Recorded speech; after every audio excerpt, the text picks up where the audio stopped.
내가 명주의 스토리를 항상 모든 걸 다 좋아했느냐 그러면 그건 사실 아니었어. 근데 라하이로이는 특별히 더 좋았던 게 캐릭터들을 정말 잘 엮어놨다고 생각을 했었거든요. 이거 하니까 또 생각나는데 미소녀 아이돌 메카라는 건 사실 되게 무리수일 수도 있는 컨셉이라고 저는 계속 생각을 했어요. 일단 미소녀인데 공부 잘하는 범생에다가 아이돌까지 넣어놓고 메카까지 넣어둔다? 되게 많은 욕심낸 캐릭터잖아요. 이게 어떻게 잘 될까? 전 그 걱정부터 했던 것 같아요. 플롯도 플롯인데 캐릭터를 도대체 어떻게 매력적이게 만들까? 그걸 정말 잘 녹여내가지고 놀랐고, 욕심이 많은 캐릭터인데 그 욕심을 정말 잘 캐리아웃 했어요. 다른 캐릭터들도 전 충분히 매력적이라고 생각했는데 캐릭터 한 명당 담당하는 ธี임이 있었어요. 그러니까 예를 들면 린네는 돌아온 걸 환영해 하면서 라하이로이를 설명해주는 캐릭터예요. 근데 린네는 특히나 자유란 무엇인가, 내가 내 의지대로 여길 다시 돌아와서 공부를 하고 싶어하는 캐릭터인데 어떻게 보면 방랑자랑 비슷하거든요. 우리는 오랫동안 다른 곳에 가 있다가 기억을 잃고 다시 돌아와서 이제 여기에서 빌드업을 시작하잖아. 카스트 테이블 빌드업.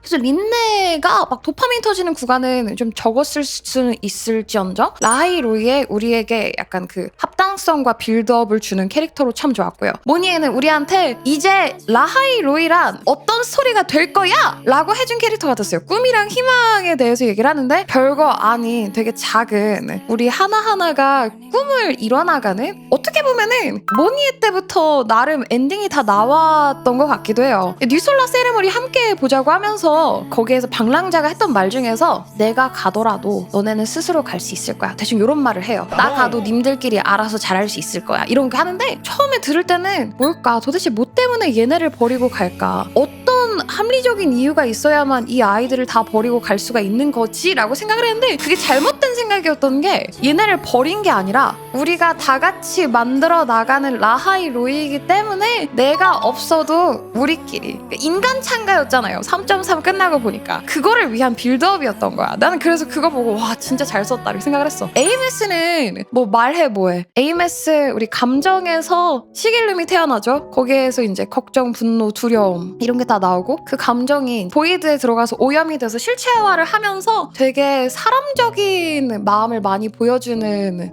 3.1이었거든요. 방랑자 서사를 너무 많이 쌓아줘가지고 되게 좋았고요. 고양이로 방랑자에게 우리에게 공감대를 되게 많이 넣어준 것 같아서 잘 만들었다고 생각했어. 루크는 제가 진짜 캐릭터 보자마자 싫어했고 꾸준히 싫어했다가 스토리를 보고 달라졌던 게, 원래는 잘 감정 표현을 안 하던 방랑자가 어느 순간부터 분노 표출도 하기 시작하고 슬픔 표출도 하기 시작했단 말이에요. 근데 그거를 루크 거에서 전 되게 잘 보여줬다고 생각해요. 루크 만나자마자 표독하거든요. 루크는 거의 뭐 방랑자 전남친 같은 느낌인데, 아무튼 루크가 되게 격려를 많이 해줘요, 나한테. 이것도 지금 린네, 모니아, AMS 마냥 방랑자가 처한 어떤 상황을 루크를 통해서 또 보여줬다고 생각했어. 거의 지금 나왔던 모든 캐릭터가 방랑자를 미러링한달까? 감정을 그렇게 우리에게 공유를 해준달까? 왜냐면 방랑자는 과거가 어떤지 모르고 어떤 마음을 가지고 있는지 잘 표현이 되지 않았던 캐릭터이기 때문에, 하지만 이렇게 빌드업을 함으로써 저는 방랑자가 되게 매력적이라고 느껴졌던 계기 중에 하나라고 생각하고요. 루크 그 에필로그가 되게 맛있었던 게, 루크 자기도 힘든데 나의 힘듦을 맛있게 공감을 해주고 괜찮아, 잘하고 있어, 토닥토닥,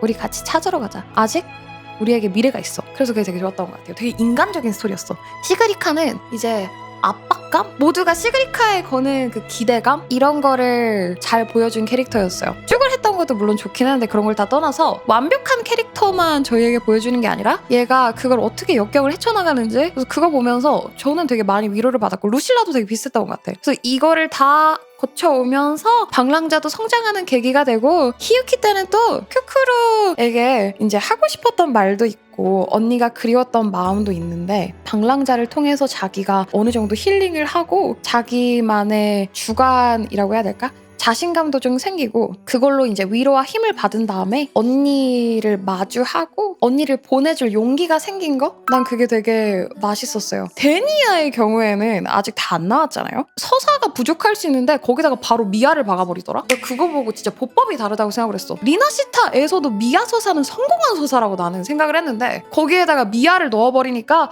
우리가 그때 느꼈던 그 감정을 이렇게 생각을 하면 되는구나. 지금 데니아가 겪고 있는 고통이 미아가 겪었을 그 고통과 비슷하겠구나. 데니아 감정도 잘 몰입하게 해줬다고 생각해서 캐릭터가 다 잘 만들어지고 캐릭터 서사를 다 잘 풀어내고 어디 놓치는 캐릭터 하나 없이 잘 넘어갔다고 생각을 했어요. 캐릭터 하나가 구해내는 게 아니라 우리가 구하는 세상, 그러니까 구세주가 구하는 세상이 아니라 세상이 구세주를 구하는 이 쌍방이었던 거잖아요. 그 작은 마음들 하나하나가 모여가지고 에이메스도 살리고 나도 살리고, 그리고 그것이 수호신이 되고 우리가 구한, 그리고 우리가 고른, 우리가 정한 수호신. 이게 말이 돼? 낭만 넘치잖아.